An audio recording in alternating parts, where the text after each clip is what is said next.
안녕하세요. 저는 40대 여자입니다. 저는 결혼한 지 15년이 넘었어요. 주변에서는 결혼한 지 10년이 넘으면 시집살이도 겪을 만큼 겪어서 누가 뭐라고 해도 다 그러려니 한다던데 저는 15년이 지난 지금에도 아직도 시댁 식구들 사이에서 적응을 못하고 있어요. 사실 제가 남편과 결혼한다고 했을 때 시어머니께서 저를 많이 반대했어요. 제 학벌, 직업, 집안 뭐 하나 마음에 드는 게 없다고 하시더라고요. 처음에 시어머니께서 저를 반대하신다는 사실을 알았을 때는 저도 너무 서러웠어요. 저도 나름 집안에서는 귀한 딸이에요. 부모님께서 경제적으로 여유가 있지는 않았어도 어떻게든 제게 부족한 것 없이 해주시려고 평생 노력하시면서 사신 분들이에요. 그런 부모님을 생각해서라도 시부모님이 반대하는 결혼만은 하고 싶지 않았어요. 그래서 남편과 헤어지려고도 했습니다. 그런데 남편과 제 사이가 그렇게 쉽게 헤어질 수 있는 사이가 아니더라고요. 남편이 결혼할 여자가 있다고 시어머니께 이야기를 하고 난 뒤 시어머니께서 저를 따로 찾아오셨어요. 그러고는 저를 보자마자 미간을 구기시며 당장 남편이랑 헤어지라고 하셨죠. 내가 사실 아가씨 조건만 듣고도 이 자리에 절대 나오고 싶지 않았었는데 내 아들놈 하는 짓 보니 웬만해서 쉽게 헤어질 것 같지가 않더라고. 그래서 내가 아예 직접 오늘 나왔어요. 아가씨도 눈치가 없는 게 아니라면 나나 우리 아들 보면 딱 감이 오지 않아? 아가씨 같은 사람이 우리 집안에 어울릴 리가 있냐고. 순간 저는 제가 드라마 속에 들어와 있는 줄 알았습니다. 이러다가 돈 봉투도 받고 물세례도 받는 거 아닌가 싶더라고요. 저도 마음 같아서는 뭐 이런 아줌마가 다 있나 싶어 한마디 하고 싶었지만 남편을 생각해서 마음을 가다듬었어요. 어머님 보시기에 제가 석순 씨에 비해서 학벌이나 직업이 많이 부족해 보이시겠지만 제가 이래봬도 외국에서 직장생활도 하며 쌓은 경험도 많고 외국어도 소질이 있어요. 더군다나 석준 씨랑 만난 지 2년이 넘었는데 한 번도 다툰 적이 없이 잘 맞아요. 저희 한 번만 믿어주시고 교제 허락해주시면 예쁘게 만나는 모습 보여드릴게요. 남편은 저와 많이 다른 사람이긴 했어요. 저는 남들 다 나오는 대학도 못 나온 고졸이거든요. 저는 공부에 영 뜻이 없어서 고등학교를 졸업하자마자 바로 인도네시아로 넘어가 공부를 하며 돈을 벌었습니다. 그러고는 바로 여행사에 들어가 가이드 생활을 오래 했어요. 반면 남편은 명문대를 나와 대학원까지 졸업하고 외국에서 경영자 과정까지 밟은 인재예요. 당시에 남편은 친구들과 사업을 하며 대학에 강의도 나가고 있었습니다. 그뿐만이 아니에요. 남편네 집안은 남편뿐만 아니라 다른 가족들도 모두 다 조건이 좋아요. 시어머니도 명문 여대 음대를 졸업하셨고 시아버지는 의대 교수이자 성형외과 의사예요. 남편의 동생들도 의사이거나 교수입니다. 상황이 그렇다 보니 시어머니께서 저를 반대하시는 게 한편으로는 저도 이해가 갔습니다. 저 같아도 아들이 아깝기는 할 것 같았어요. 아가씨가 세상 물정 모르고 참 순진하네. 우리 석준이랑 인도네시아에서 만났다고 하더니만 둘이 무슨 영화라도 찍는 줄 알아? 현실에서는 절대 그런 식으로 결혼하는 거 아니야. 연애할 때야 콩깍지 씌어서 서로 무슨 짓을 해도 안 싸우고 다 좋을지 몰라도 결혼하면 서로 조건이 있고 가정 환경이 다르면 매일 피치기게 싸우게 돼 있어. 시어머니께서는 저에게 뭘 모른다며 혀까지 끌끌 차며 한심하다는 듯 이야기하셨습니다. 우리 둘째 며느리는 여대 교수에 처가가 다들 교수 출신이고 막내 아들 약혼녀는 곧 교수 임용 앞두고 있어. 예비 처가는 다들 법조인이고. 이 정도만 들어도 우리 집안이 대충 어떤 집안인지를 알겠지? 아가씨는 이름도 들어본 적 없는 여행사 직원에 부모님은 지방 어디에서 시장에서 장사하신다며? 사람이 분수를 알아야지. 아가씨 같은 고졸이 우리 집안에 들어와서 적응이나 할 수 있겠어? 차라리 제게 봉투를 던지거나 물사례를 퍼부었다면 저도 화를 내거나 큰 소리를 칠 수 있었을 텐데 시어머니께서는 차가운 얼굴로 맞는 말만 하시니 저도 할 말이 없더라고요.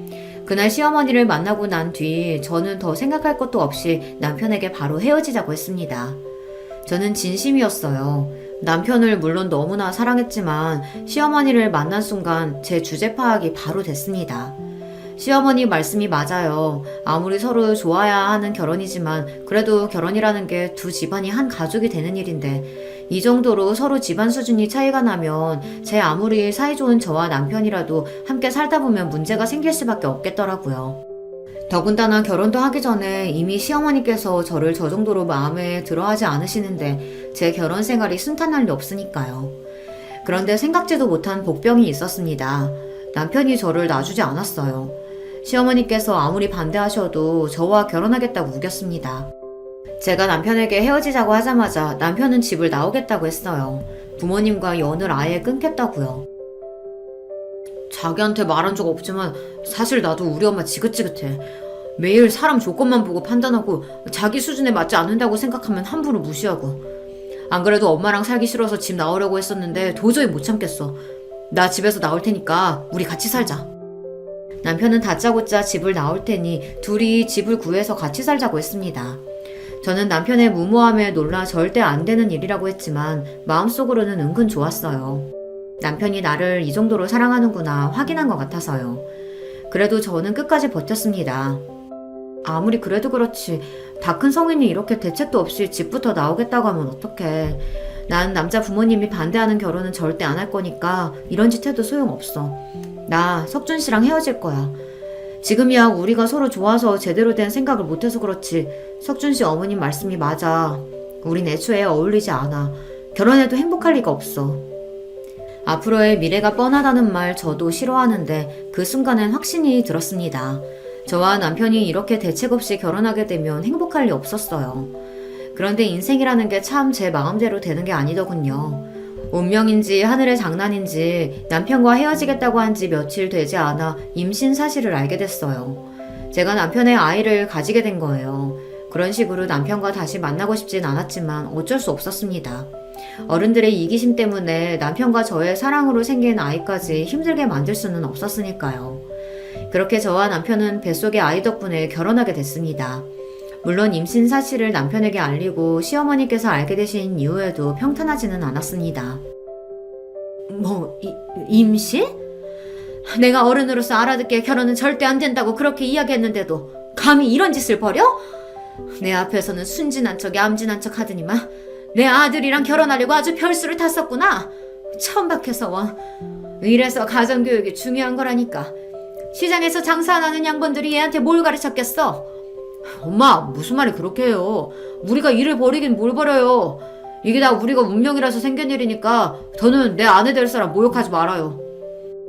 남편은 무슨 일이 있어도 저와 결혼할 생각이니 더는 반대하지 말라고 단호하게 말했습니다. 안 그러면 부모님 허락 없이도 저와 따로 결혼하겠다고요. 어머머 여보 무슨 말이라도 좀 해봐요. 우리 집안 장남이 말도 안 되는 여자랑 결혼하겠다잖아요. 시어머니는 손을 부들부들 떨며 뒤에 목을 잡으며 시아버지를 애타게 불렀습니다. 저도 그날 시아버지를 처음 뵙는 자리라 많이 긴장했었는데 다행히 시아버지는 예상했던 것과 달리 인자해 보이시더라고요. 당신은 배울 만큼 배웠다는 사람이 남의 집 귀한 딸내미한테 말도 안 되는 여자애가 뭐야? 에휴 창피해서 뭐. 이름이 지영이라고 했죠? 반가워요. 나는 석준이 아비 되는 사람입니다. 결혼 날짜도 잡기 전에 애부터 가졌으니 지영 양 부모님께서 걱정이 많으시겠네. 석준이 네가 빠른 시일 내로 지영 양이랑 상의해서 상견례 날짜부터 잡아라. 배 나오기 전에 식부터 올려야지. 그래도 하늘이 나를 완전히 미워하시지는 않는구나 라고 생각한 게 시아버지 덕분이었어요. 임신 사실을 알고 처음 뵌 시아버지께서는 저에게 아무런 질문도 없이 그냥 바로 저를 가족으로 받아주셨습니다. 그때의 감동은 말로 표현할 수가 없어요. 물론 시아버지의 말씀에 시어머니는 바로 화를 내시며 상견례는 무슨 상견례냐고 버럭 소리를 지르셨지만 그래도 시아버지의 중재 덕분에 무사히 결혼 허락을 받아 상견례도 하고 식도 올렸습니다. 허락을 받았다는 안도감도 잠시 결혼과 동시에 제 삶은 180도 달라졌습니다. 시어머니께서 어쩔 수 없이 저를 받아주시긴 하셨지만 여전히 저를 탐탁지 않아 하셨기 때문에 저를 대하는 게 전과 다르지는 않았어요. 시어머니께서는 결혼을 허락해 주시는 대신에 저에게 조건을 거셨습니다. 내가 100번 양보해서 결혼을 허락하긴 했지만 그래도 네가 명색이 우리 집안 맏며느리인데 이대로는 도저히 안 되겠다. 남들 다 나오는 대학도 안 나왔으니 사람들 앞에서 내세울 수가 있어야지. 시골이면 바로 직장부터 그만두고 우리 집에 들어와서 살아. 딱 3년만 우리 집에 살면서 대학도 다니고 나한테 이런저런 살림이라도 좀 배워. 시어머니는 어차피 임신도 했으니 여행사를 그만두고 시댁으로 들어와 신접살림을 시작하라고 하셨습니다. 마침 아이도 태어나고 육아도 해야 하니 같이 살면서 대학도 다니고 집안 살림을 시어머니에게 배우라고요. 겉으로 듣기에는 시어머니께서 저를 굉장히 배려해 주시는 것처럼 말했지만 그건 제가 원하는 게 아니었어요. 이제와 갑자기 대학에 가는 것도 직장을 그만두는 것도 제가 원하는 게 아니니까요. 더군다나 시어머니께서는 저에게 일절 묻지도 않고 본인 마음대로 제 인생을 좌지우지하려고 하시니 기분이 썩 좋지 않더라고요. 어머님이 보시기에는 제가 다니는 직장이 별 볼 일 없어 보일지 모르지만 저한테는 굉장히 중요한 일이에요. 회사에서 가능하다고 하면 아이 낳기 전까지는 일하고 싶어요. 그리고 대학도 제가 워낙 공부에는 뜻이 없어서 가고 싶지 않습니다. 이 나이에 다시 대학에 들어간다는 건 생각해 본 적도 없고요. 저는 애써 조심스럽게 제 생각을 시어머니에게 이야기했습니다. 하지만 제 이야기를 곱게 들어주실 시어머니가 아니었어요. 내가 언제 네 생각 물어봤니? 난 지금까지 살면서 내가 고졸 며느리 보게 될 거라고는 꿈에도 생각해 본 적 한 번도 없어. 이건 네 개인의 문제가 아니라 우리 집안의 문제야. 잔말 말고 내가 시키는 대로 해. 시어머니께서는 제 이야기를 들은 채도 안 하시고 강압적으로 나오셨어요. 정말 한숨만 나오더군요. 그때였어요. 원래 시집살이 시키는 시어머니보다 말리는 시누이가 더 얄밉다고 하더니만 옆에 있던 동서가 굳이 나서서 시어머니 편을 들더군요. 어머 형님, 어머니께서 대학도 보내주고 육아에 살림까지 도와주신다고 집에서 쉬라고 하는데 뭐가 그렇게 생각이 많으세요? 나 같으면 좋아서 바로 그만둘 텐데. 아이고, 우리 둘째 며느리는 대학에 없어서는 안 될 존재인데 절대 그만두면 안 되지. 큰애야, 어차피 몇 년 다녀도 내세울 게 없는 직장인데 괜히 시간 날리면서 다니면 뭐해. 괜히 몇 푼 번다고 애한테 소홀할 게 뻔하지. 내 말대로 대학 다니면서 애 키우는 게 훨씬 나아. 동서까지 있는 자리에서 시어머니는 대놓고 저를 구박하셨어요. 제가 무슨 말만 해도 괜한 소리 하지 말고 당신이 시키는 대로 무조건 하라고 하셨죠. 저는 동서 앞에서 자존심이 상하는데도 제가 말해봐야 소용없다는 걸 알다 보니 자꾸만 입을 꾹 다물게 됐어요. 지금 생각하면 제가 바보였어요. 애초에 결혼을 안 했으면 몰랐을까. 어렵게 한 결혼인 만큼 제가 참고 인내하는 수밖에 없다고 생각했습니다. 안 그래도 마음에도 안 드는 며느리가 시부모님과 한 집에 사는데 괜한 문제까지 일으키면 더는 시부모님과 가까워질 수 없을 것 같아서요. 저는 결국 시어머니 말씀대로 결혼과 동시에 일을 그만두고 입시 공부를 다시 시작했어요. 시어머님이 알아봐 주신 학원에 다니며 준비했습니다. 제가 하고 싶어서 하는 공부가 아니어서 그런지 배가 점점 불러오는 몸으로 하기 싫은 공부를 억지로 하니 제 컨디션은 나날이 안 좋아졌습니다. 더군다나 시어머니와 같이 살면서 받는 스트레스가 워낙 많다 보니 식욕도 거의 없었어요. 병원에 갈 때마다 의사는 체중이 잘 늘지 않는다고 걱정하면서 산모가 많이 먹어야 한다고 했습니다. 스트레스도 태아에게 좋지 않다고요. 저도 의사 말대로 스트레스 받지 않고 뱃속에 아이만 생각하고 싶었지만 쉽지 않았습니다. 아침에 눈만 뜨면 시어머니께서 이거 해라 저거 해라 잔소리를 하셨고 틈만 나면 동서와 비교하면서 혀를 찼습니다. 한 번은 그런 적이 있어요. 시어머니 생신이 다가와서 친정어머니께서 떡을 보내주셨는데요. 동네에서 제일 유명한 떡집에서 금방 한 떡을 바로 냉동 포장해 동서와 나눠 먹으라고 2박스나 보내셨죠. 저는 새벽부터 일어나 시어머니 생신상을 차려드리면서 친정어머니께서 보낸 떡을 한 접시 같이 냈습니다. 맛이라도 보시라고요. 그런데 떡을 보자마자 시어머니께서 눈살을 찌푸리셨습니다. 아침부터 밥에 미역국도 버거운데 웬 떡이냐고요. 어머님 평소에 몸매 관리하시느라 아침에 간단히 드시는 건 잘 알지만 그래도 생신 아침인데 미역국은 드셔야죠. 그리고 이 떡은 엄마가 어제 저녁에 퀵으로 보내주셨어요. 친정 근처에서 제일 유명한 떡집에서 맞추신 거예요. 서울 사람들도 여행 가면 줄 서서 사 먹는 데라고 하더라고요. 동선에도 주라고 넉넉히 보내셔서 동선에도 한 박스 주려고요. 시어머니께서 워낙 저에게 친절하지 않으신 분이라는 걸 알기에 저도 매번 실실 웃으며 애교 섞인 목소리로 말한다는 게 쉬운 일은 아니에요. 그래도 시어머니에게 잘하고 싶은 마음에 매일 마음을 다잡고 노력했습니다. 하지만 역시나 시어머니는 제 마음을 몰라주셨어요. 어머, 요즘 세상에 누가 생일날 떡 먹는다고? 역시 큰애, 너희 부모님은 지방분들이라 그런지 많이 뒤처지시긴 했다. 어떻게 사돈네에 이런 촌스러운 떡을 보낼 생각을 한다니? 아참, 그리고 행여나 눈치 없이 둘째네 떡 보낼 생각은 하지도 마라. 내 생일이라고 둘째네 사돈네는 강남 신세계에서 명품 스카프까지 사서 보냈는데 거기다 대고 네가 친정에서 보냈다고 떡하니 떡을 보내면 그 집에서 우리 집안에 뭐라고 생각하겠어? 창피하게 괜한 짓 하지 말고 제발 좀 가만히 있어. 저도 동서도 둘 다 같은 며느리인데 우리 시댁에서는 위치가 조금 달랐습니다. 동서는 있는 집 딸이고 저는 시댁에서 장사하는 집안 딸이니 수준이 다르다는 소리를 귀에 딱지가 생기게 들어야만 했죠. 남편과 비교하면서 저를 무시할 때는 애써 참았었는데 동서랑 비교하면서 저희 친정 부모님까지 무시하시니 서럽기까지 하더군요. 그날 오후 저는 학원에 가는 길에 쓰러졌어요. 시어머니 생신상 차린다고 며칠 전부터 장보고 음식하느라 무리했더니 몸이 많이 견디질 못했나 보더라고요. 저는 바로 응급실로 옮겨졌고 하마터면 큰일을 치를 뻔했습니다. 병원에서는 유산기가 있다며 무조건 안정을 취해야 한다고 했어요. 저도 그러려고 했던 일은 아니지만 본의 아니게 그 일이 집안에 분란을 만들었습니다. 남편이랑 시아버지께서 난리가 났거든요. 이게 다 엄마 때문이에요.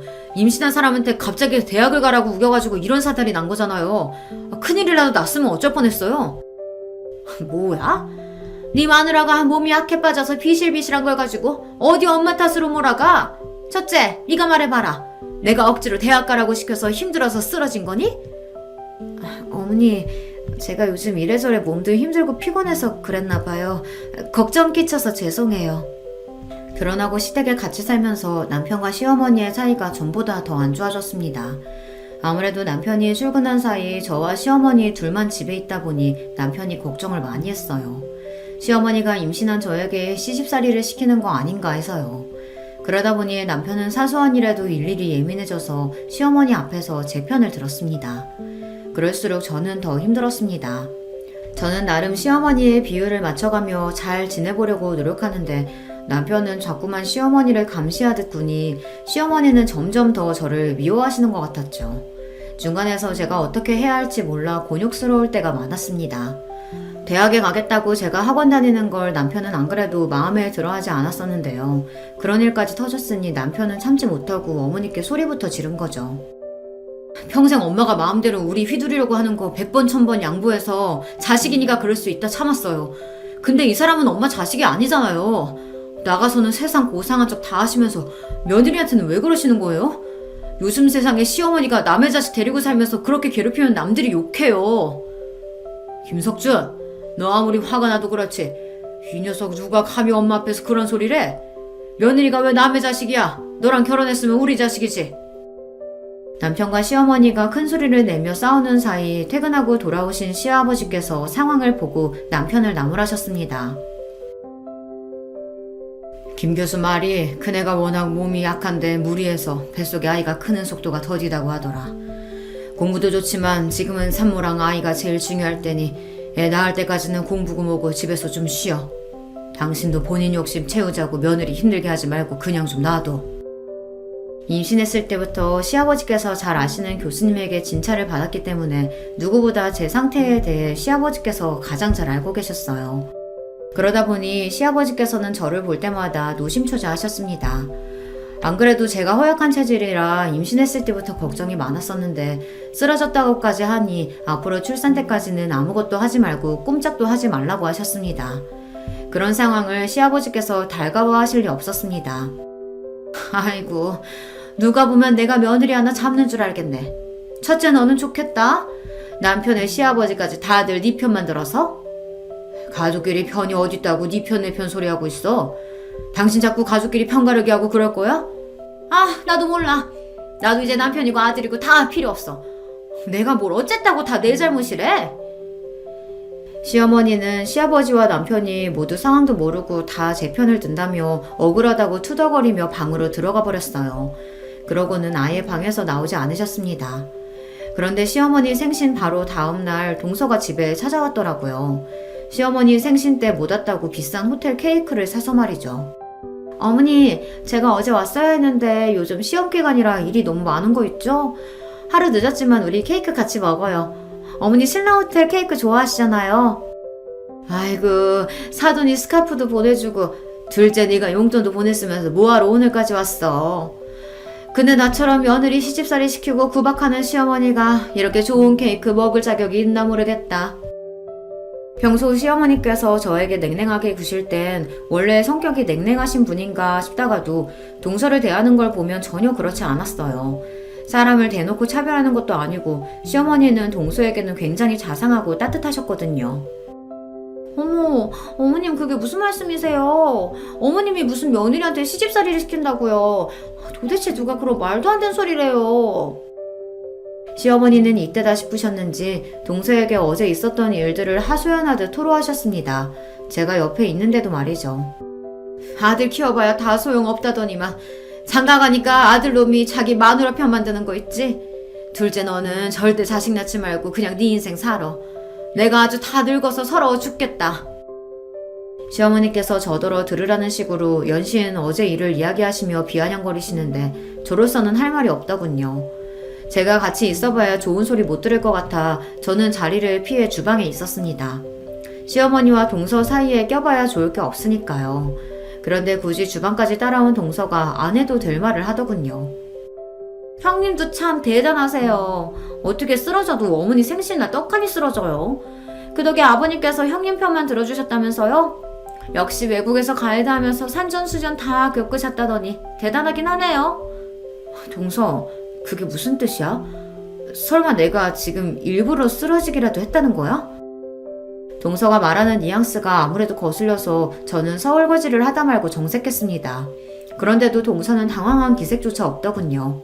앞뒤 정황이 아무래도 이상하잖아요. 일도 그만두고 집에서 팽팽 놀면서 도대체 쓰러지긴 왜 쓰러져요? 연신 학원 다니기 싫다고 하더니만 가기 싫어서 일부러 쓰러진 거 아니에요? 동서가 뭘 한다고 이래? 그래, 뭐 나도 솔직히 학원 다니기 싫었어. 그렇다고 그런 집까지 버릴 정도로 나 영악한 사람 아니거든? 동서야말로 엄연히 내가 손윗 사람인데 왜 자꾸 버릇없이 덤비고 그래? 시어머니한테 구박 맞은 것도 짜증나 죽겠는데 동서까지 저를 무시하니 참을 수가 없더군요. 와, 어머니 앞에서는 찍소리도 못 하시더니만 형님 성격 보통이 아니시네요. 손윗동서라고 지금 저더러 형님 대접해달라는 거예요? 하긴 이 험난한 사회에서 고졸로 버티며 산다는 게 쉬운 일이 아닌데 악착같이 버티면서 아주버님 같은 분까지 꼬신 걸 보면 보통일 리가 없죠. 거실에 시어머니도 계시니 저도 웬만하면 참으려고 했습니다.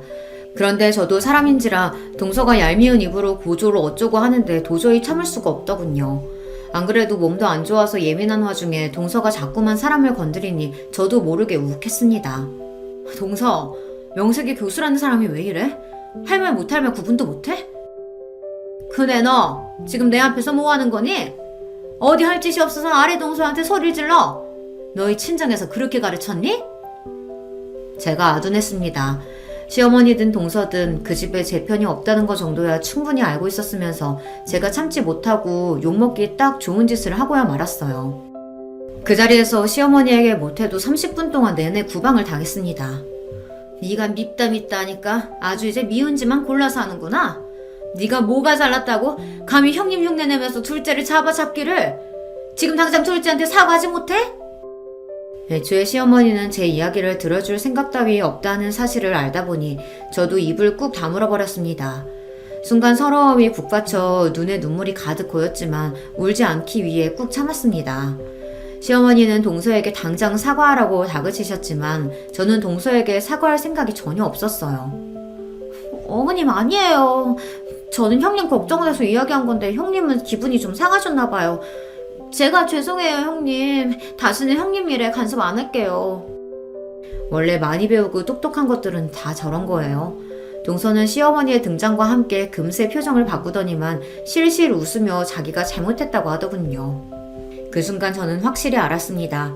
시댁에서의 저의 위치가 어느 정도인지 말이죠. 시어머니는 제가 아이를 가지는 바람에 어쩔 수 없이 남편과 결혼시켰지만 저를 며느리로 인정할 생각이 없으셨어요. 처음부터 저를 무시하고 하대하면서 그 순간을 즐길 생각으로 저를 곁에 두고 괴롭히신 거죠. 제가 어떤 노력을 한들 시어머니에게 며느리로서 인정받는 날은 오지 않을 거라는 걸 저는 알고 있었습니다. 시어머니에게 벗어나려면 제가 남편과 이혼을 해야 하는데 그럴 수는 없으니 제가 참고 사는 수밖에 없었죠. 그렇게 생각을 정리하고 나니 저도 감정이 무뎌지고 그 상황에 익숙해졌습니다. 시어머니와 동서의 무시에 한 번씩 욱할 때가 있긴 했지만 남편과 아들만 생각하면서 우리 세 식구 행복하게 사는 데에만 집중하기로 했어요. 그렇게 시간이 흘러 저와 남편은 시댁에서 분가에 나왔고 아들도 많이 자라 학교에 들어갔습니다. 시댁에서 나올 때까지도 시어머니와의 사이는 여전했어요. 아이를 낳고 키우는 과정에서도 시어머니와 이런저런 문제가 많았지만 그 정도는 저에게 이제 문제도 아니었습니다. 진짜 문제는 시어머니의 그런 태도 때문에 동서들까지도 저를 무시했다는 겁니다. 동서가 하나만 있을 때는 그래도 시어머니가 저를 무시하고 구박하면 혼수를 두는 정도였는데 막내 동서가 들어오고 나서는 막내 동서까지 쿵짝이 맞아 사람을 바보로 만들었다는 겁니다. 동서 둘 다 대학 교수예요. 그러다 보니 둘이 아주 가깝게 지냈습니다. 제가 아들을 낳고 집에서 시어머니에게 시집살이를 당하며 사는 동안 동서들은 아이도 안 낳고 열심히 일하며 시어머니에게 예쁨까지 받았어요. 동서들보다 제가 부족한 걸 알면서도 저보다 잘난 동서들을 볼 때마다 자격지심이 생겼어요. 저보다 공부도 많이 하고 집안도 좋은 동서들이 제 앞에서 대학 때 이야기를 하거나 교수로 있는 대학에서 있었던 이야기를 하면 괜히 저를 무시해서 저런 소리를 하는 건가 싶더라고요. 그런 기분이 들 때마다 저는 입을 꾹 다물어버리고 자리를 피해버렸습니다. 제가 도망치듯 방을 나오면 방 안에서 동서들의 웃음소리가 들리는데 그것마저 저를 괜히 비웃는 건 아닌가 싶었죠. 그러던 어느 날이었습니다. 시댁에 일이 좀 있었어요. 시어머니께서 갑자기 쓰러지셔서 병원에 입원하게 됐습니다. 기립성 저혈압이라 순간 정신을 잃으신 거라고 하더라고요. 다행히 큰 병은 아니었지만 평소 건강하셨던 시어머니께서 갑자기 쓰러지셨으니 가족들이 많이 놀랐어요. 특히 저희 남편이 많이 힘들어했어요. 저와 결혼하면서 남편과 시어머니 사이가 많이 안 좋아지기도 했고 저와 시어머니 사이에 일이 있을 때마다 남편이 나서서 제 편을 드느라 종종 다투는 일도 있었으니 아들로서 더 죄송스럽고 힘든가 보더라고요. 남편이 힘들어하는 모습을 곁에서 보니 저도 괜히 더 남편에게 미안하고 시어머니에게 죄송한 마음이 들었습니다. 저도 티를 내지는 않았지만 그동안 알게 모르게 시어머니를 미워하는 마음도 있었으니까요. 막상 시어머니께서 아파서 힘들어하는 모습을 보니 저도 마음이 아프고 힘들었습니다. 그래서 마음을 다잡고 시어머니를 챙겼어요. 퇴원하시는 시어머니를 댁에 모셔다 드리고 그 다음날부터 드실 반찬이랑 간식거리들을 아침마다 가져다 드렸어요. 평소 어머님께서 하시는 음식만큼은 아니지만 그래도 제가 어머니 반이라도 흉내내보려고 노력했으니 한번 드셔보세요. 시어머니께서 워낙 음식 솜씨가 좋으세요. 거기다가 성격도 꼼꼼하셔서 살림도 너무 잘하시죠. 그러다 보니 다른 사람이 하는 음식이나 살림은 못 믿어하세요. 그래서 저도 시어머니와 같이 사는 동안 제가 힘든 부분이 많았지만 막상 분가에 나와서 제가 직접 살림을 해보니 시어머니께 배운 게 많이 도움이 되더라고요. 음식도 마찬가지고요. 어머니께서 당분간은 좀 쉬셔야 할 것 같아 저 나름대로 시어머니 음식 솜씨를 흉내내서 차렸습니다. 준비하면서도 시어머니께서 마음에 안 들어 하실 거라는 걸 알았지만 그래도 시어머니를 걱정하는 제 마음만은 표현하고 싶었어요. 어머, 이거 정말 다 안 사고 큰애 네가 한 거니? 꼭 어디 유명한 식당에서 사온 것 같다. 시어머니에게 처음 받는 칭찬이었습니다. 빈말이라고는 안 하시는 시어머니께서 너무 맛있다고 밥 한 공기를 다 비우시더라고요. 더 믿을 수 없었던 건 동서들이 유명한 셰프가 운영하는 식당에서 사왔다는 음식이랑 디저트도 마다하고 제가 해온 음식만 드셨다는 겁니다. 안 그래도 입이 깔깔하니 입맛이 없었는데 오랜만에 너무 잘 먹었다. 아무리 제가 잘하려고 노력해도 동서들만 예뻐하셨는데 시어머니께서 무슨 일인가 싶었습니다. 그런데 나중에 남편에게 들었는데 시어머니께서 병원에 입원하셨을 때 제가 왔다 갔다 하며 어머님 목욕도 시켜드리고 식사 때마다 와서 챙겨드린 게 아무래도 좋으셨던 것 같다고 하더라고요. 자식이라고 아들 셋에 며느리도 셋이나 있는데 저만 병원에 와서 챙겼다고요. 그 이야기를 듣는데 괜히 마음이 다 뭉클했습니다. 시어머니께서 이제라도 제 마음을 알아주는 것 같았거든요. 그런데 그런 이야기를 듣고 가만히 있을 동서들이 아니었죠. 형님도 참 대단해요. 지난 10년 동안 어머님께 구박이라는 구박은 다 당하면서 사셨으면서 반찬까지 싸다 바치고 싶으세요? 그러게요.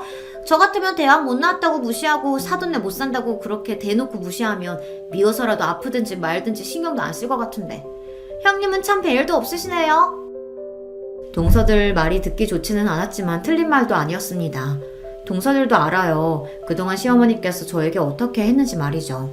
시어머니는 동서들 있는 앞에서도 툭하면 제가 고졸이라 마음에 안 든다는 둥, 돈 없으면 저렇게 자식이 대학도 못 가고 고생만 하는 거라는 둥, 그런 식의 막말을 했거든요.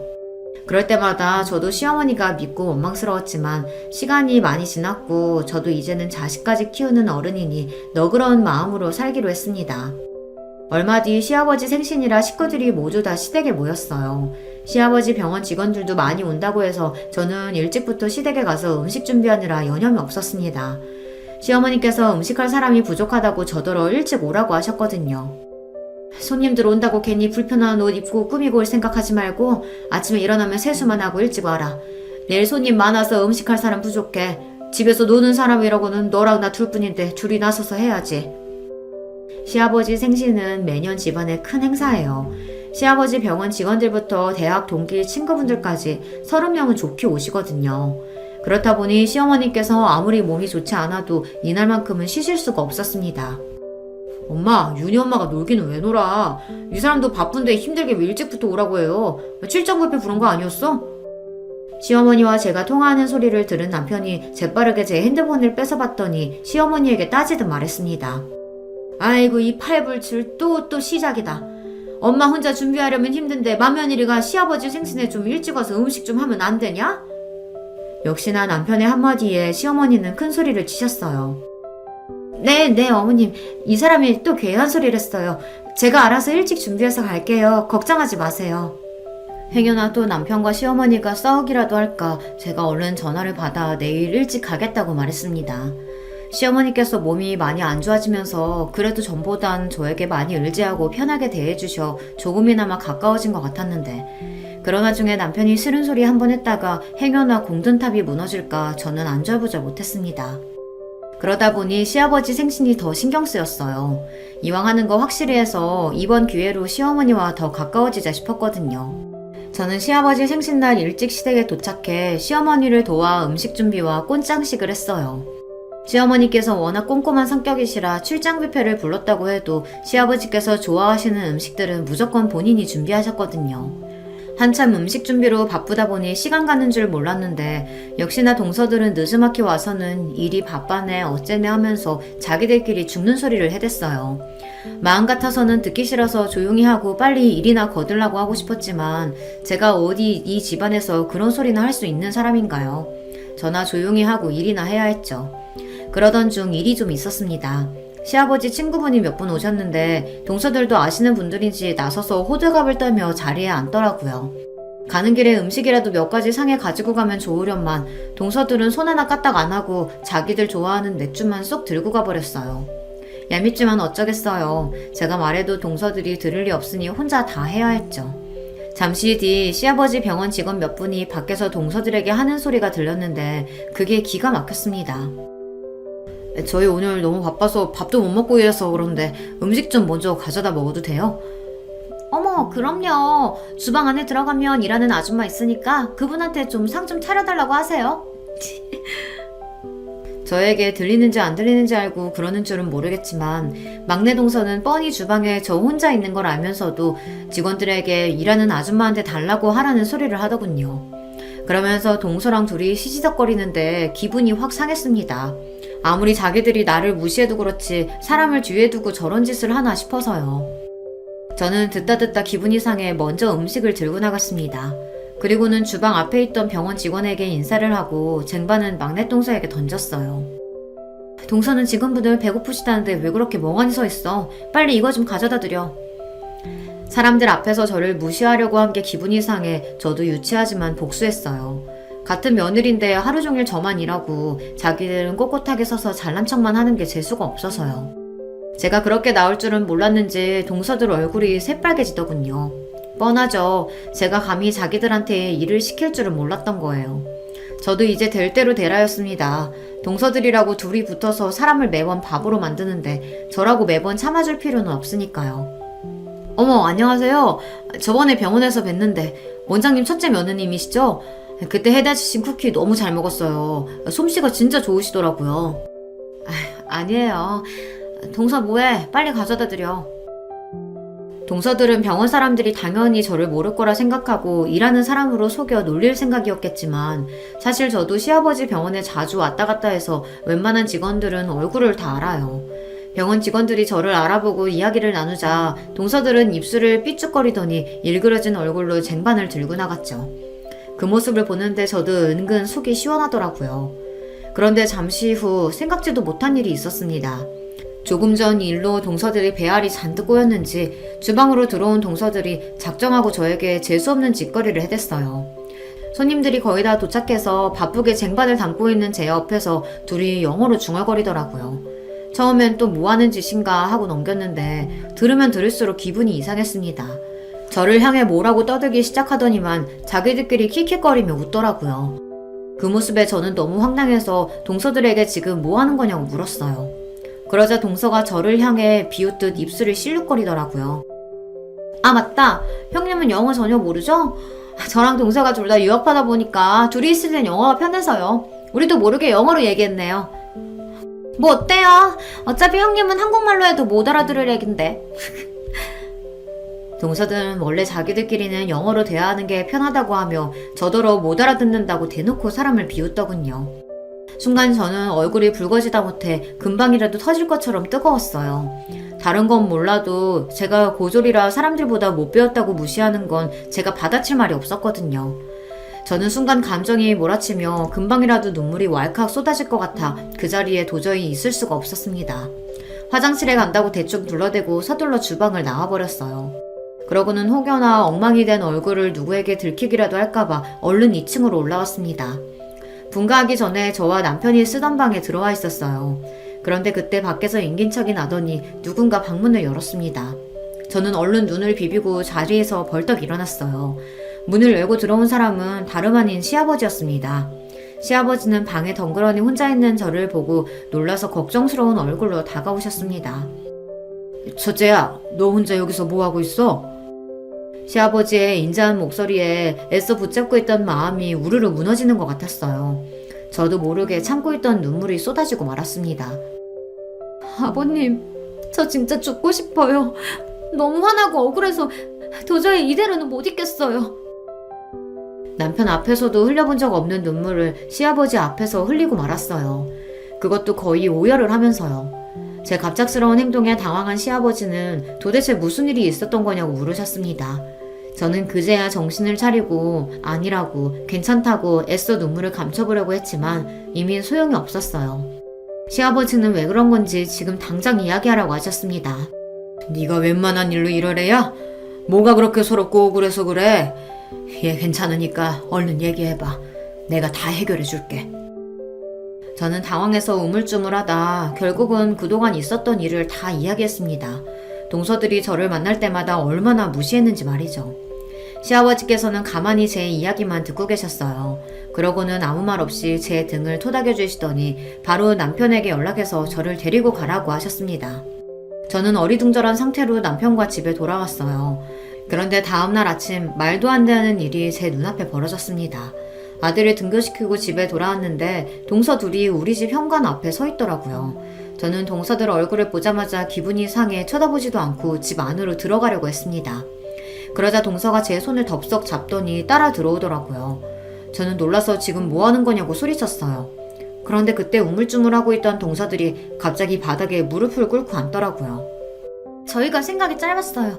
저희는 그냥 형님이랑 허물없이 지내고 싶어서 그런 건데 형님이 그렇게 힘들어하신지는 생각도 못했어요. 저는 순간 어안이 벙벙해서 도대체 이게 무슨 일인가 싶었습니다. 맞아요, 형님. 저희는 그냥 형님이랑 친하게 지내고 싶어서 그런 건데 기분 나쁘셨다면 너무 죄송해요. 제발 저희 용서하시고 아버님께 우리 다 풀고 화해했다고 잘 좀 말씀드려주세요. 막내 동서가 아버님까지 운운하며 이야기를 하는 거 보니 아무래도 아버님께 혼났다 보다 싶었죠. 알고 보니 어젯밤 시아버지께서 저를 집에 보내고 나서 동서들을 불러 아주 호통을 치셨나 봐요. 너희들이 그깟 대학 좀 나왔고 외국물 좀 먹었다고 대단한 줄 아나 본데 나는 절대 그렇게 생각 안 한다. 너희야 운 좋게 부모 잘 만나서 부모님이 다 알아서 뒷바라지 해줬지만 그네는 너희랑 달라. 혼자 힘으로 그 먼 외국 땅까지 가서 돈 벌고 자리 잡은 애라고. 그뿐만이 아니었어요. 원래 둘째 아들에게 원장 자리를 넘겨주신다고 하셨던 아버님께서 말을 바꾸셨대요. 그동안 너희가 몰라서 그렇지 우리 병원에 동남아 손님들 몰고 온 건 다 큰애 덕분이다. 나는 생각도 못하고 있었는데 그네 아는 여행사 대표가 성형에 관심 있는 동남아 큰손을 몇 명을 소개해준 줄 알아? 그 연줄로 올해 최고 매출 찍은 거라고. 거기다가 큰애가 통영까지 다 해줬다. 내가 그래서 얼마나 덕을 많이 받는데? 너희 큰애가 인도네시아 말해도 얼마나 멋있는 줄 아냐? 그깟 남들 다 아는 영어 좀 한다고 뻐기기는. 그랬습니다. 제가 몇 년 전부터 잘 아는 여회사 사장님께서 부탁하셔서 시아버지 병원을 소개했어요. 최근 동남아에서 오시는 손님 중에 한국에서 성형을 받고 싶어하는 사람들이 많다고 하더라고요. 그래서 몇 번 제가 손님들을 모시고 시아버지 병원에 가서 통역도 해드렸죠. 그 이후 소문이 좋게 나서 외국인 손님이 대폭 늘었어요. 그 일로 시아버지께서 저에게 매우 고마워하셨습니다. 목동이가 불러왔다고요. 아버님, 형님 말만 들으시고 저희 오해하신 것 같은데 저희 형님 무시한 거 아니에요. 저희는 그냥 형님이랑 허물없이 지내려다가. 뭐? 허물없이? 두 번만 허물없이 지냈다가 아주 이제 동사들끼리 욕도 하겠다. 나도 지난 10년 동안 너희 며느리 셋 다 지켜봤어. 너희들이 아무리 학벌이 좋고 직업이 좋다고 해도 남편 챙기고 집안일 챙기는 면에서는 그네 발톱에 때만도 못해. 그런 것들이 어디서 잘난 척이야? 앞으로 병원 일은 큰애랑 큰며느리한테 맡길 테니까 그런 줄 알아. 의사인 둘째 서방님이 당연히 병원을 물려받을 줄 알았는데 시아버지의 생각은 달랐습니다. 병원을 운영하는 일에 있어서는 저나 남편이 훨씬 더 나을 것 같다고 저희에게 물려주시겠다고 했어요. 아버님, 그게 말이 돼요? 아주버님이랑 형님은 둘 다 의사도 아니고 병원 일은 조금도 모르는데 병원에 맡긴다뇨. 그럼요, 아버님, 그건 누가 봐도 아니죠. 둘째 아주버님이 병원을 위해 얼마나 열심히 일하시는데요. 병원도 엄연히 사업이야. 의사야 병원에 차고 넘치는데 병원 운영은 사업가가 맡아서 하는 거지 뭐. 아버님께서 워낙 완강하게 나오시니 동서들은 어쩔 줄 몰라 하며 시아버지 앞에 머리를 조아렸습니다. 아버님, 제가 잘못했어요. 다시는 형님한테 그런 짓 안 하고 잘할게요. 어머님도 준혁씨 성격 잘 아시잖아요. 저 때문에 병원장 자리에 아주버님한테 넘어갔다고 하면 저랑 안 산다고 난리칠 거예요. 이건 나한테 얘기한다고 될 일이 아니다. 당장 큰애한테 가서 사과하고 잘못했다고 빌어. 그네 마음 풀려야 나도 너희 얼굴 볼 거다. 동서들이 자기들 발로 찾아와 사과할 리가 없는데 웬일인가 했더니만 역시나 시아버지께서 술을 쓰셨더군요. 둘째 서방님이랑 동서가 목매는 병원을 가지고 이야기하셨으니 동서가 똥줄이 탔을 거예요. 막내 동서야 지금까지 작은 동서 옆에 찰싹 붙어 줄로 섰다가 뭔가 시아버지의 마음이 제게 돌아선 것 같으니 다급했던 거고요. 지금까지 내내 저를 하대하며 무시하던 인간들이 한순간에 머리를 조아리고 제 앞에 무릎을 꿇은 모습을 보니 기가 막히면서도 저도 모르게 웃음이 튀어나오더군요.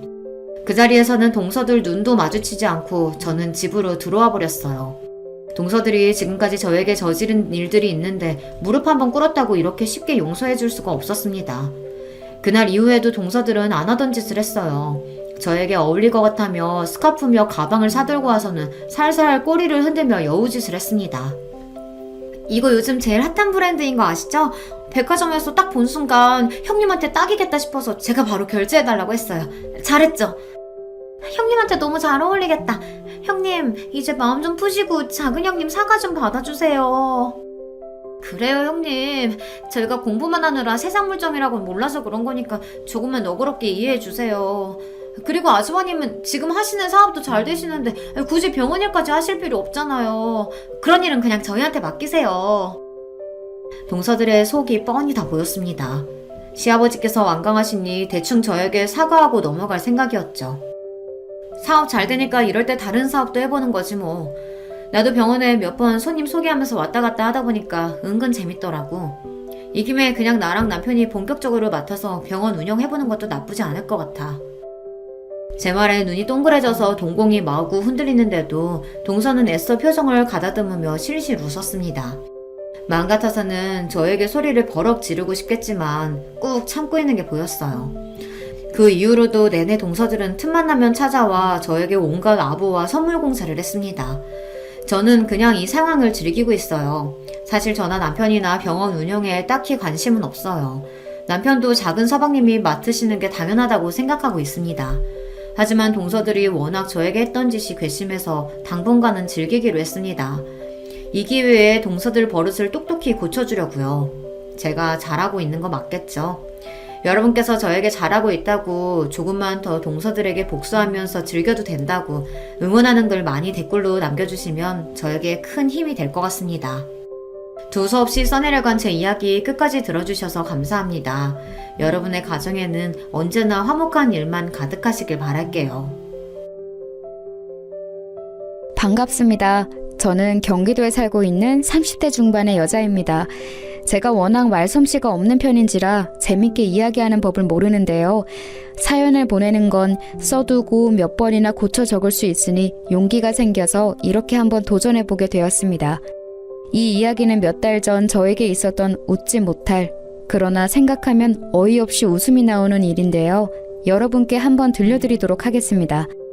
전 지금 여성 속옷 사업을 하고 있어요. 규모는 정확히 말할 수 없지만 그래도 이름을 말하면 업계 쪽에선 꽤 알아주는 정도죠. 매출이 얼마인지, 제 연봉이 얼마인지, 자산을 얼마 정도 가졌는지는 우리 신랑도 몰라요. 제가 말한 적이 없거든요. 돈 얘기는 가족끼리여도 선을 그어두는 게 제 철칙이거든요. 통장을 오픈하지는 않아도 상대가 금전적으로 여유로운지 아닌지는 충분히 알 수 있으니까요. 그 정도면 됐다고 생각해요. 이런 철칙을 세운 건 별다른 큰 이유가 있어서 그런 게 아닙니다. 다만 결혼한 부부도 남이 될 수 있고 돈 문제가 걸리면 사소한 다툼도 크게 번질 수 있다는 걸 아니까 사전에 대비하는 거라고 보면 되겠네요. 부부 사이에 계산적으로 굴게 되는 것도 싫고요. 다행히 남편도 이런 제 생각을 이해해줘서 여태껏 서로의 자산에 대해선 터치하지 않았습니다. 저는 지금 15명의 직원을 두었고 그들의 월급을 넉넉히 챙겨주고도 제가 충분히 가져갈 만큼 안정적인 상황이에요. 무슨 일이든 10년 이상 버티면 프로라고 하던데 저는 이렇게 되기까지 대략 15년의 세월이 걸렸으니 그 말보다 더 긴 시간을 보낸 후에야 꿈을 이뤘네요. 하루는 길게 느껴지는데 15년은 왜 이리 빠르게 느껴지는지 새삼 제가 견디고 이겨내온 세월이 대단하게 보입니다. 이럴 때면 저 스스로한테라도 잘했다고, 그동안 잘 버텨왔다고 다독여주고 싶어요. 장하다, 대견하다, 기특하다 이런 말을 내뱉을 수 있기까지 저는 그간 많은 시행착오와 고난을 지나쳐야만 했습니다. 저는 편부모 가정에서 자랐어요. 부모님이 이혼하시기 전에는 그리 풍족한 편은 아니었어도 평범한 집이었는데요. 아빠가 보증을 잘못 선 이후부터 가세가 급격히 기울기 시작했어요. 그 어마어마한 빚을 해결하지 못한 엄마는 결국 가족 모두가 거리로 내려앉기 전 이혼을 선택했어요. 이미 고등학교에 들어간 언니는 아빠에게 갔고 그보다 어렸던 저는 엄마에게로 가게 됐어요. 언니랑은 그래도 제가 고등학교에 들어갈 때까지 꼬박꼬박 연락을 했었는데 아빠 빚을 갚으려고 학교를 자퇴하고서 일을 시작한다더니 그 이후로 연락이 끊겨버렸습니다. 번호를 알아내려고 해도 방법이 없었고 문자로 알려줬던 주소를 찾아가 보니 이미 또 한 번 이사를 간 후더라고요. 그렇게 40살이 가까워진 지금까지 언니를 만날 수 없었죠. 밖에서 일 한번 해본 적 없던 엄마는 저를 키우기 위해 설거지 일을 시작하셨어요. 매일 아침 7시부터 저녁 8시까지 설거지만 주구장창 해야 하는 허리 한번 피기 힘든 고역이었죠. 엄마는 일을 갔다 오면 걸레로 방을 쓱 한번 훔치고 따뜻한 밥상을 내어주셨어요. 그리고 당신은 소화가 잘 안 된다며 찬밥에 물을 말아 후루룩 드셨죠. 그런 엄마를 보면서 정말 속상했어요. 허리가 아픈지 엄마는 밤새 잠을 뒤척였고 그럼 저는 또 이불 속에 숨어 내내 울었습니다. 그럴 때면 언니가 너무 보고 싶었어요. 언니가 있었다면 엄마가 덜 힘들었을까? 언니가 있었다면 우리 셋이 손을 잡고 잘 수 있으니까 금방 꿈나라로 갈 수 있지 않았을까? 매일 언니가 곁에 있는 상상을 하며 잠들었던 것 같아요. 나이가 들고 성인이 되면서 이 모든 불행은 결국 돈 때문이라는 걸 알았습니다. 우리 가족이 헤어져야 했던 것도, 언니가 연락을 끊고 떠난 것도, 엄마가 매일 밤마다 끙끙 앓는 것도 전부 바로 그 망할 돈 때문이었다는 걸요. 저는 무작정 돈을 벌기로 했습니다. 어디에 쓸지, 뭐에 필요한지는 중요치 않았어요. 무조건 많은 돈을 벌여야겠다는 게 유일한 목표였죠. 하지만 워낙 없이 자란 탓에 어떻게 해야 돈이 모이는지 몰랐어요. 분명한 건 엄마처럼 저렇게 정직한 일, 또 누구나 할 수 있는 일을 하면 계획처럼 금방 돈을 모을 수 없다는 거였습니다. 그래서 떠오른 게 사업이었어요. 누군가의 밑에서가 아니라 제가 대표가 되는 길이 가장 위험하면서도 힘들지만 그만큼 빠르고 확신한 길이라고 생각했거든요. 무슨 분야가 좋을까, 어떤 계통이 내게 맞을까 고민하다가 찾은 게 바로 속옷 사업이었습니다. 15년 전까지만 해도 여성의 속옷은 그리 발달하지 않은 상태였거든요. 구체적으로 밝힐 수는 없지만 제가 목표한 속옷이 컨셉을 위해서 직접 발로 뛰며 시안을 정하고 제작에 돌입했습니다. 많이 실패하기도 하고 예상한 만큼 성과가 나오지 않아 멈추고 다시 시작하고 멈추고 다시 시작하기는 몇 번째. 제 나이 20대 중반이 되고 새롭게 도전한 디자인 제품이 출시된 이후 제게도 조금씩 단골 손님이 생기기 시작했어요. 그때 처음으로 어쩌면 이 일이 가능하겠다. 나 이 일로 밥 벌어 먹고 살 수 있겠다라는 희망이 보였죠. 그 전까지는 영락없이 쫄딱 망하는 게 아닌가 싶었거든요. 돈이 벌리니까 이 일이 더 재밌어졌고 더욱 많은 돈을 만지고 싶은 욕심이 생겼어요. 이상하게도 돈이 벌리지 않을 때보다 더 열심히 일하게 된 거예요. 그렇게 점차 성과가 나타나기 시작한 이후 크게 유명해지거나 판매 수익이 한때 확 높아지진 않아도 매출폭은 천천히 그렇지만 분명하게 커지고 있었어요. 그것만 믿고 지금까지 버텨온 게 15년이 된 겁니다.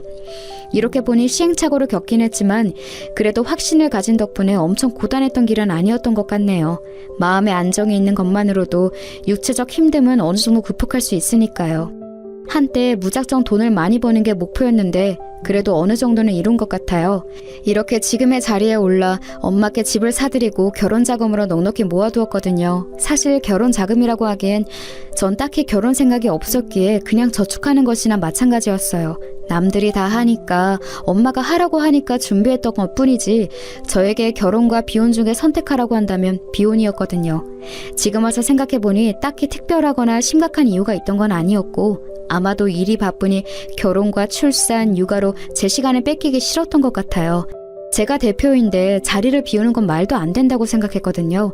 안정적인 자리에 안주하지 말고 직원들과 함께 더 나은 좋은 꿈을 향해 쉴 틈 없이 나아가는 게 사업가로서의 제 목표였으니까요. 그렇지만 다짐은 다짐일 뿐 친구들에게 나 결혼 안 할 거야 라고 공개 선언한 지 1년 후 30대가 되고서 저는 마치 거짓말처럼 결혼을 하게 됐습니다. 남자친구와 연애한 지 6개월 만에 날짜를 잡고 식을 올리게 됐거든요. 그야말로 속전속결이었어요. 이런 말도 안 되는 일정은 남자친구와 제가 오래된 선후배 사이였기에 가능했던 일이었습니다. 사실 남자친구는 제 고등학교 후배로 같은 동아리 출신이었어요. 그때 당시엔 집도 가깝고 성격도 잘 맞아서 친한 누나 동생으로 가깝게 지내다가 제가 학교를 졸업하면서 한동안 연락이 끊겼는데요. 운명처럼 성인이 돼서 다시 만나게 된 겁니다. 반가움에 자주 만나게 되고 그러다 보니 정이 생기고 감정이 생겨서 연인으로 발전하게 되었죠. 남자친구는 남자답고 듬직한 편이에요. 저보다 1살 어리지만 본받을 점도 많고 어른스러워서 믿음이 갔어요. 그저 그런 사람이 아니라 훌륭한 인품을 가진 사람이란 걸 확신하기 때문에 결혼까지 한 번에 쭉 나아갈 수 있었던 것 같아요.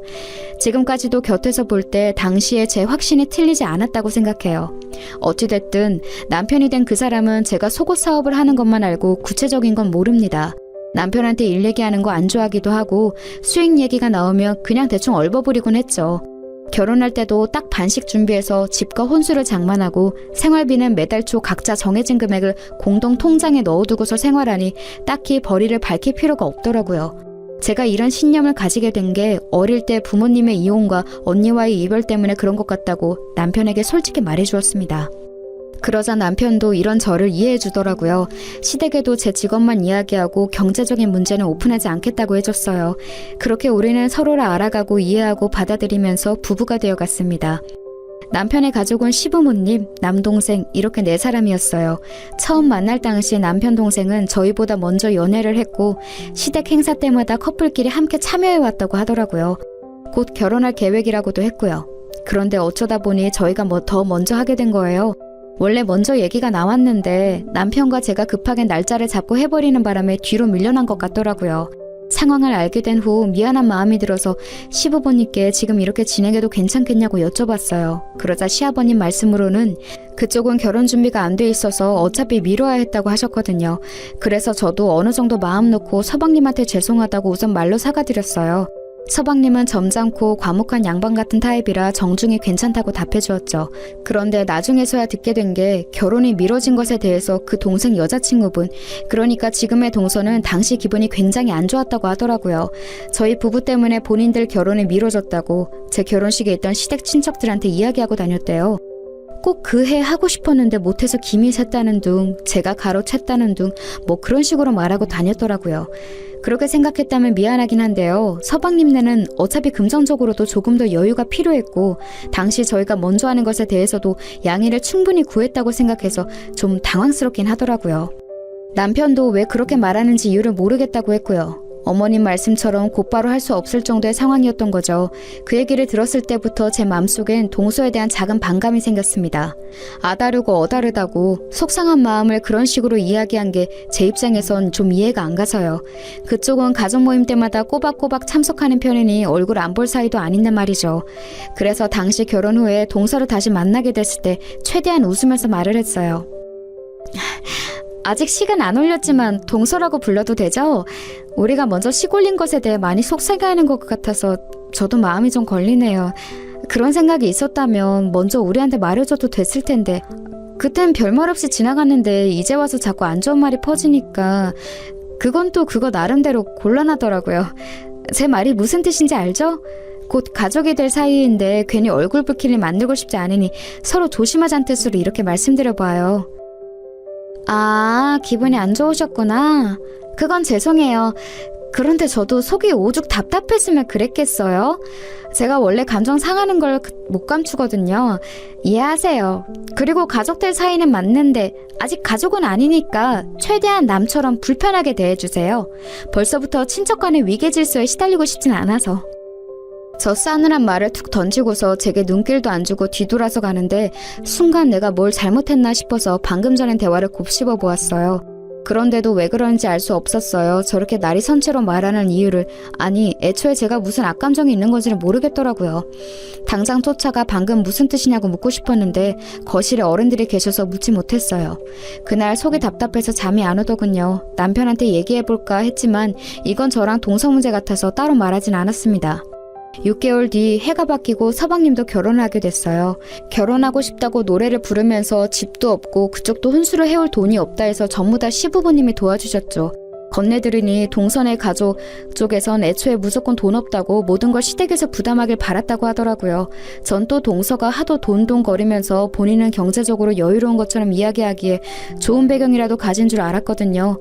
개인 가정사로 추하게 욕하고 싶은 마음 없지만 동서 일이라고 하니까 왠지 저도 더 예민하게 받아들여지더라고요. 그런 상황 속에서 서방님은 결혼을 하게 되었고 미우나 고우나 동서는 결국 저와 가족이 되었습니다.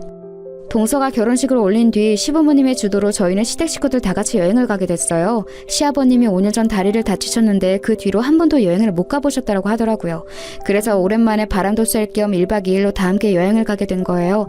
사는 곳과 멀지는 않지만 자연 경관이 아름다운 지역이어서 저희 다 기분 좋게 떠났어요. 시부모님이 계셔서 그런지 동서와 그렇게 부딪히지도 않았습니다. 서로 말을 하지 않으면 사이가 좋았거든요. 그렇게 종일 나름 즐겁게 보내고서 저녁 식사 때 다 같이 반주를 했습니다. 그런데 동서가 기분이 한껏 좋았는지 연신 술을 들이키더라고요. 그렇게 안 생겼는데 엄청난 주당이라고 하더군요. 하도 술을 마셔대서 서방님이 말릴 정도라고 하더군요. 동서가 술을 잘 마시는 걸 가족들 아무도 몰랐던지라 다들 토끼 눈이 된 채로 바라보았습니다. 그런데 더 웃긴 건 주사가 장난이 아니더라고요. 노래방을 가자는 둥, 고스톱을 치자는 둥 아주 갖가지 유흥을 제안하면서 동네 떠들썩하게 고래고래 소리를 지르고 동서 말리느라 서방님이랑 저희 남편이 아주 진을 뺐죠. 그 모습을 보니까 한심하지만 귀여운 동생 같아서 오히려 마음이 풀리더군요. 자존심 부리고 못난 말을 해도 결국 너도 20대 후반의 철없는 여자이구나 라는 생각이 들어서요. 그렇게 숙소에 들어가고 나서 서방님은 동서 먹일 약을 사러 나가고 남편은 씻으러 욕실로 들어간 때였습니다. 방에 들어와 쉬고 있는데 갑자기 동서가 벌컥 들어오더군요. 놀라서 무슨 일이냐고 취한 것 같으니 얼른 방에 돌아가 침대에 누우라고 했습니다. 그러자 인사불성이 된 건지 뭔지 저에게 사태질을 하면서 말하더군요. 형님, 제가 형님 별로 안 좋아하는 거 알죠? 이유 알고 있어요? 전 그냥 별거 없는 허울뿐인 사람들이 싫어요. 별거 없으면서 무게 잡고 가진 거 없으면서 좋은 차 타고 형님처럼 실수 없이 허울만 그럴싸하게 꾸민 사람들이 싫다고요. 어머님한테 들었는데 형님 속옷 장사한다면서요? 그거로 몇 푼이나 번다고 그렇게 뻗대는 거예요? 형님 일이 시장 나가서 내복 파는 거랑 뭐가 다른데요? 그런 주제에 자꾸 어린 척 가르치려 하고 있는 척하고 그 꼴 저는 보기 싫다고요.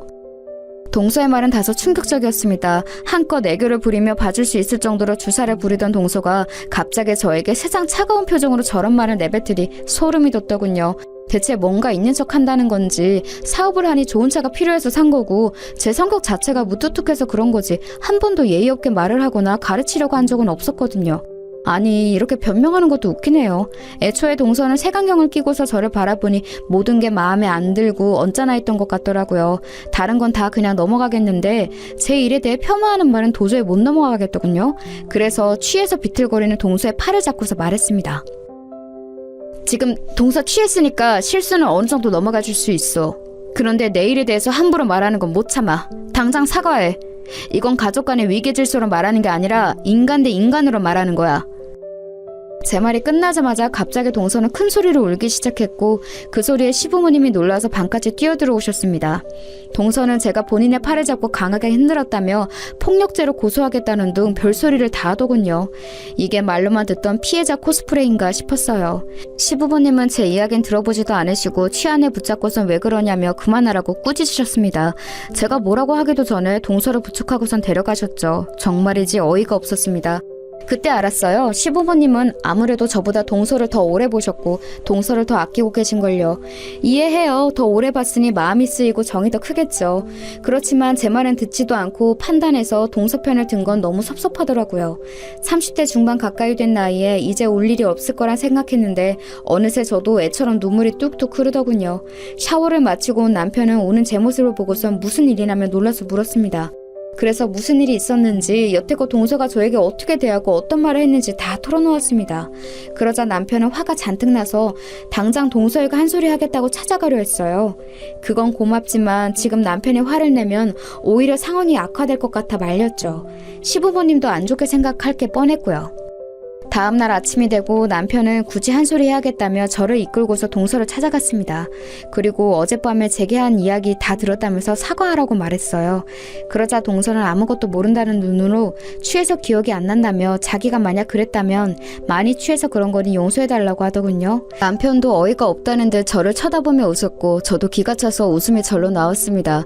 제게 한 폭언을 사과하는 게 아니라 본인이 취한 것에 대해 사과를 하더라니까요.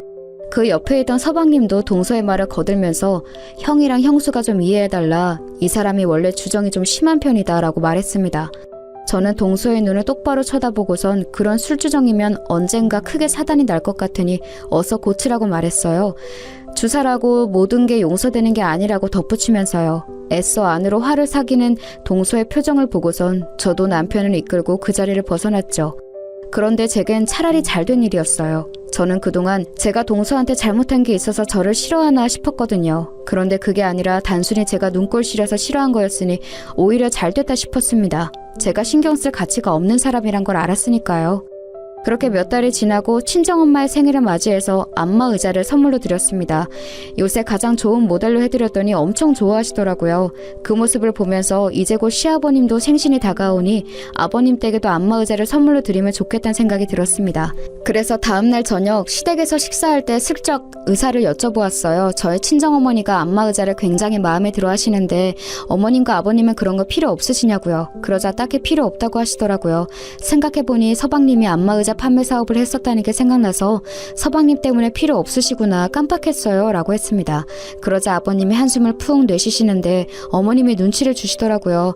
뭔가 저희에게 말하지 않은 일이 있는 것 같았어요. 어쩐지 그날따라 표정이 너무 안 좋아서 무슨 일인가 싶어 여쭤보았습니다. 그러자 아버님이 한참을 망설이시다 결국 털어놓으셨죠. 이 나이 되니 바라는 거 없다. 무력도 없고 뭐 갖고 싶은 것도 없어. 그런데 지금 내 마음속에 가장 큰 걱정거리가 둘째네야. 둘째네가 식당을 차리고 싶다고 하더라고. 뭐 그간 모아둔 돈을 투자해서 지들끼리 알아서 차리겠다는데 난 그런 거 안 했으면 좋겠어. 느낌이 안 좋아. 둘째 성격에 장사가 잘 맞을 것 같지도 않고 새아가도 그냥 요즘 분위기에 휩쓸려 하고 싶다고 하는 것 같고 그냥 원래 하던 안마 의자 일은 하지 갑자기 다 그만두고선 웬 장사바람이 든 건지. 듣자 하니 서방님이랑 동서가 한우 가게를 준비하고 있다는 겁니다. 그것도 꽤나 고급스러운 음식점으로요. 위에서 말한 것처럼 두 사람은 장사를 해본 적도 없어요. 게다가 동서는 여태껏 제대로 된 사회 경험이 전무한 백수와 마찬가지고요. 뭐 본인 말로는 블로거로 활동하고 있다고 하지만 수입이 들락날락해서 직업이라고 할 수는 없는 지경이라 하더라고요. 시댁이 결혼 자금을 대주면서 여유가 생긴 서방님이 그간 벌어둔 돈과 퇴직금, 가진 걸 전부 다 더해서 가게를 차릴 계획이었던 겁니다. 그러니 시부모님의 걱정이 이만저만이 아니셨던 거죠. 그 얘기를 듣는 저도 걱정이 될 정도였으니까요. 지금 뭐 터는 정했고 계약만 하는 상황이라고 하던데 시부모님은 내심 저희가 말려주길 바라는 것 같았어요. 당신들 말은 안 들으니 저희라도 나서길 바라는 마음이셨겠죠. 그렇지만 본인들 돈으로 하겠다는데 남편과 제가 뭐라고 할 수 있나요? 어쩔 수 없이 남편이 그날 서방님한테 따로 전화해서 상황을 전달받고 조금 더 꼼꼼히 생각해본 후에 가게를 차리는 건 어떠냐고 말했는데 이미 동서가 모든 계획은 세운 터라 미룰 수가 없다고 하는 겁니다. 아무래도 동서한테 아예 콱 붙잡혀서 하는 것 같았어요. 결국 동서를 설득해야 하는 건데 그럴 수 있는 사람이 가족 중에 아무도 없었습니다. 동서의 고집은 못 이긴다는 걸 아니까요. 이런저런 걱정으로 정신없는 일주일이 흐르고 남편이 오랜만에 회식으로 술에 취해 집에 돌아온 날이었어요. 평소 마시지도 않는 술을 잔뜩 마시고 침대에 뻗어버렸죠. 뭐 이런 날도 있겠거니 하면서 남편의 옷을 정리하는데 남편 핸드폰으로 전화가 한 통 왔습니다. 서방님이었어요. 늦은 밤에 전화한 걸 보면 뭔가 급한 일이 있나 싶어서 제가 대신 받았어요. 제 목소리에 당황하기에 무슨 일 있냐고 물었습니다. 그러자 서방님은 잠시 망설이다가 이렇게 말했죠. 형수님, 저 아시죠? 돈 떼어먹거나 뒤통수 치는 그런 사람 아니란 거. 저 여태껏 정직하게 살아왔고 다른 사람한테 폐 한 번 안 끼치고 살아왔어요. 결백해요. 그러니까 그런 저 한 번만 믿고 부탁 하나만 들어주실 수 있나요? 이런 말 정말 하고 싶지 않았는데 이번에 가게 차리려고 모아둔 자금을 집사람이 사기 맞았어요. 당장 내일 계약금을 내야 하는데 자금이 부족해요. 부모님한텐 연치 없어서 말도 못하겠고 도움 구할 곳이 형밖에 없어서 전화한 거예요.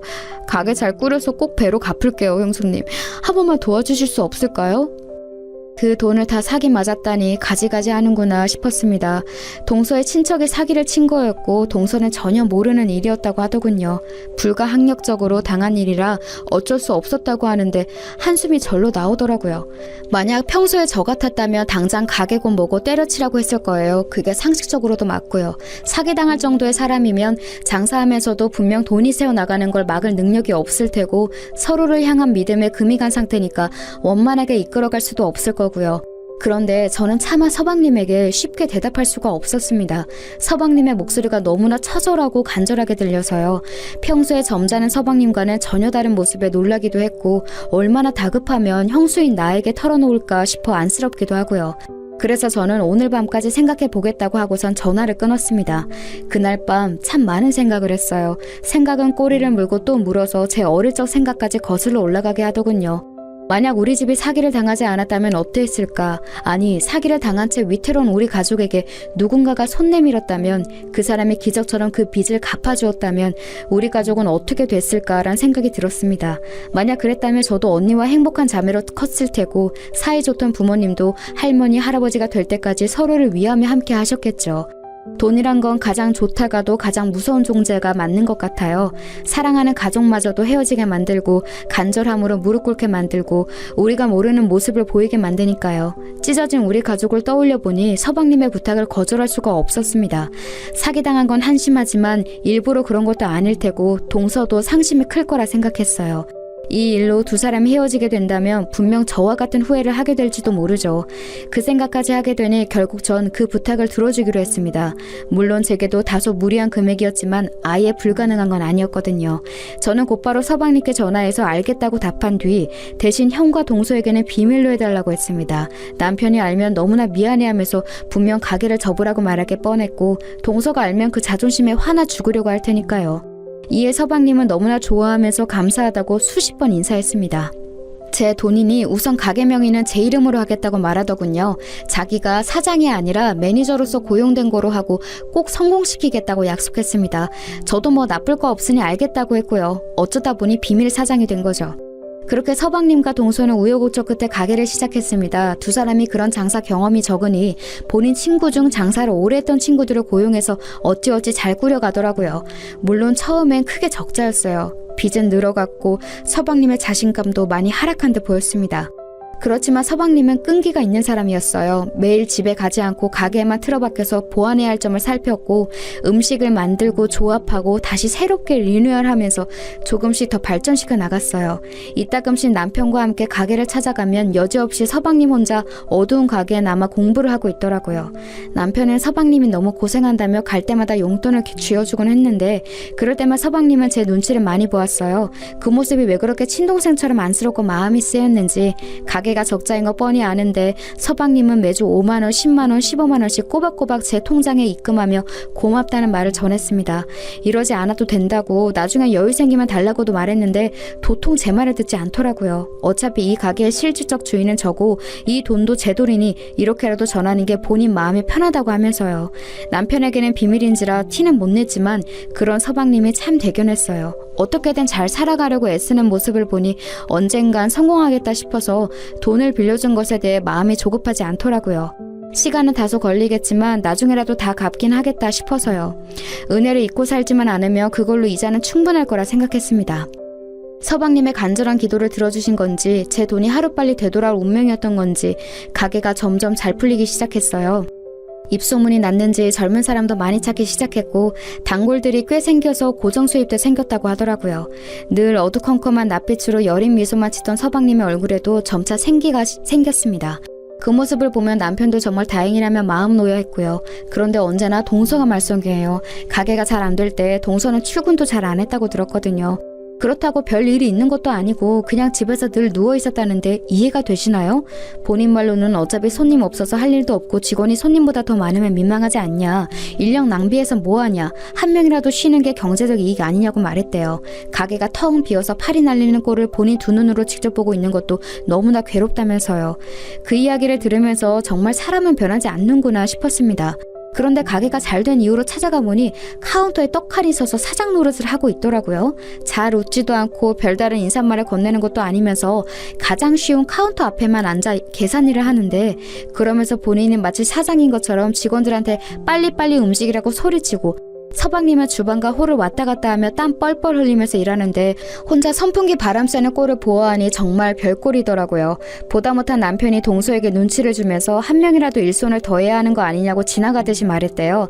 그러자 안 그래도 직원을 더 뽑을 생각이었다며 가게가 잘 돼서 피곤해졌다는 듯이 말했다는 겁니다. 이쯤 되면 동서랑 결혼한 서방님은 무슨 생각이었는지 궁금해지더군요.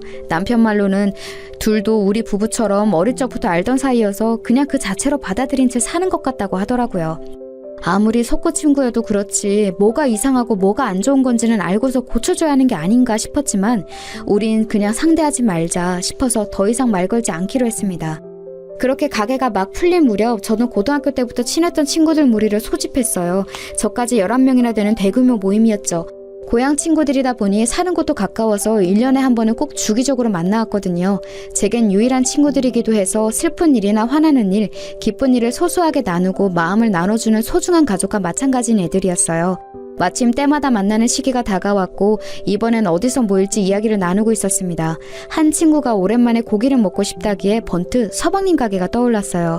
그래서 우리 서방님이 소고기집을 열었다고 하고 서비스 많이 달라고 할 테니 거기서 모이는 게 어떻겠냐고 물었습니다. 그러자 다들 흔쾌히 좋다고 말하며 오랜만에 배불리 먹고 큰돈 쓸 준비하겠다고 말해주더라고요. 말이라도 얼마나 고맙던지 그 자리에서 곧바로 서방님에게 연락해 저까지 11명 예약해달라고 했어요.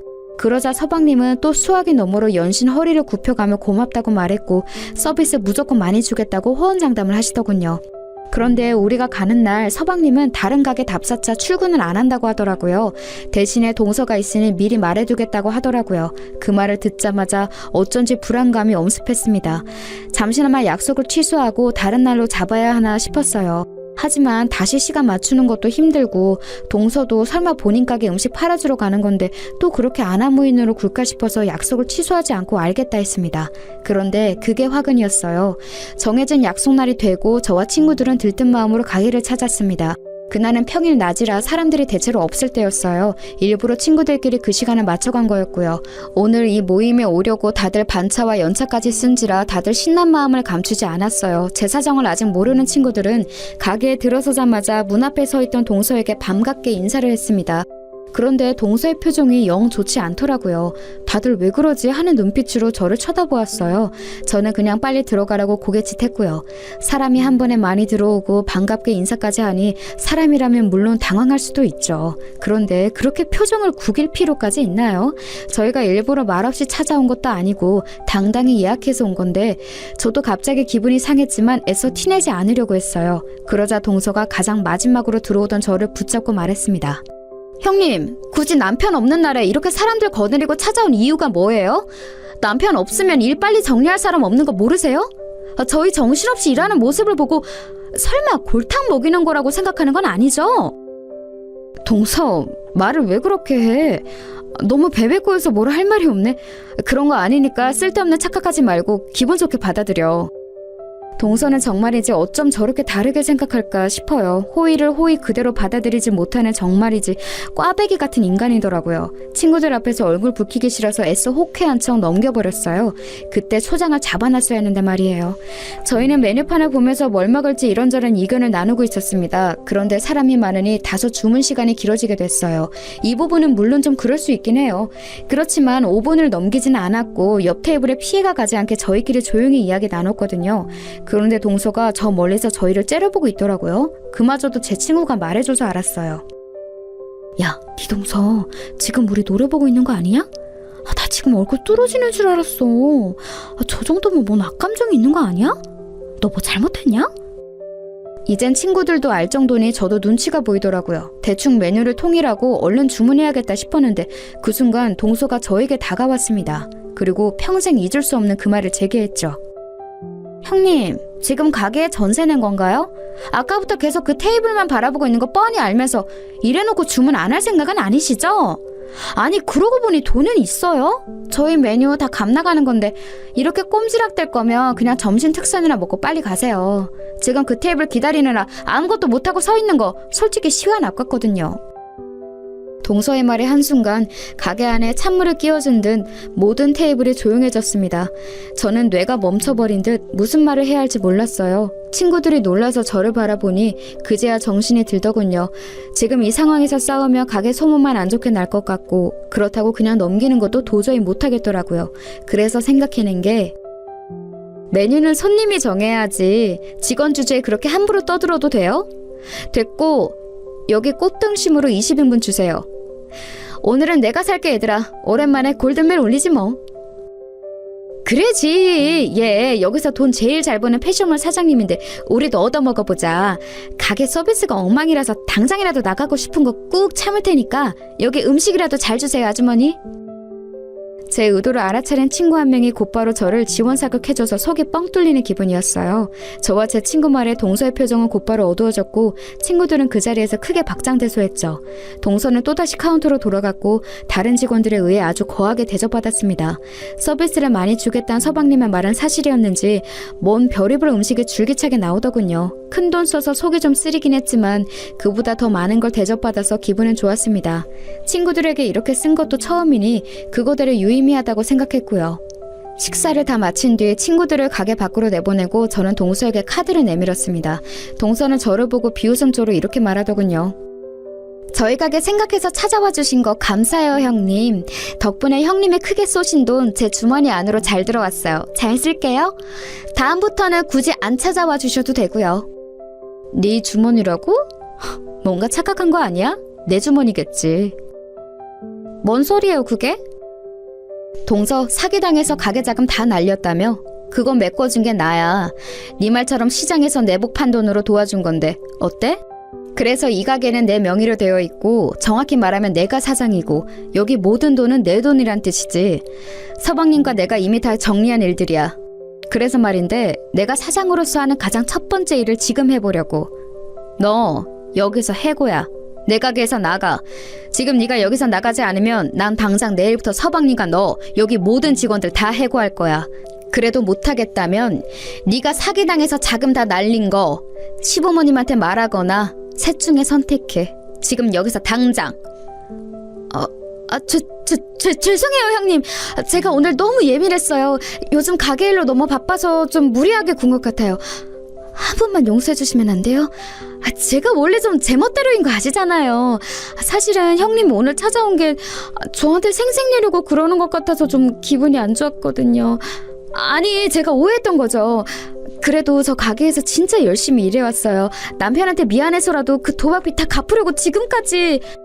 순간 동서의 입에서 도박빚이라는 말이 나왔어요. 저는 그게 무슨 말인지 곧바로 추궁했습니다. 끝까지 말 안 하려고 하기에 당장 말 안 하면 저번에 사기당한 거 직접 신고해줄 겸 같이 경찰서로 가자고 했습니다. 그러자 저를 데리고 주방 뒤편으로 데려가더니 그곳에서 무릎을 꿇고 제발 못 들은 거로 해달라고 애원하기 시작했어요. 제가 계속해서 캐묻자 손을 벌벌 떨면서 그 자리에서 이실직고를 하더군요. 알고 보니 동서는 친척에게 사기를 당한 게 아니라 도박에 손을 대 돈을 잃은 거였습니다. 무려 가게 자본 전부를요. 대체 무슨 생각으로 서방님이 평생을 모은 그 돈으로 도박을 한 거냐고 물으니 자기는 잃을 줄 몰랐다고 하대요. 몇 배로 불려오면 장사가 잘 안 돼도 상관없을 테니까 조금이라도 더 여유롭게 하고 싶어서 손을 댄 거래요. 도박에 빠진 다른 친구가 돈을 따는 모습을 보고 별로 어려운 일도 아닌 것 같았다면서요. 그런데 처음에 돈을 잃고 나서 그 돈을 메꾸려고 남의 돈을 일부러 넣었고 그마저도 1차 다시 원상복구하려 돈을 넣고 잃고 다시 넣고 잃고 그 과정을 반복하다가 일주일 만에 억소리 나게 잃은 겁니다. 그래놓고 뻔뻔하게도 친척에게 사기를 당한 거라고 말하더군요. 기가 차서 웃음이 나왔습니다. 무슨 말을 해야 할지 몰라 어이없이 그냥 쳐다만 보는데 그걸 긍정적인 신호로 생각했는지 갑자기 일어나서 이렇게 말하더군요. 형님, 저 주사 심한 거 아시잖아요. 그날 취한 채로 손대서 그런 거예요. 만약 맨정신이었으면 아마 이런 일 절대 없었을 거라고요. 취한 제 잘못이지 잘 되려고 한 게 잘못인 건 아니잖아요. 제가 이렇게 솔직히 다 털어놓았으니 한 번만 봐주세요.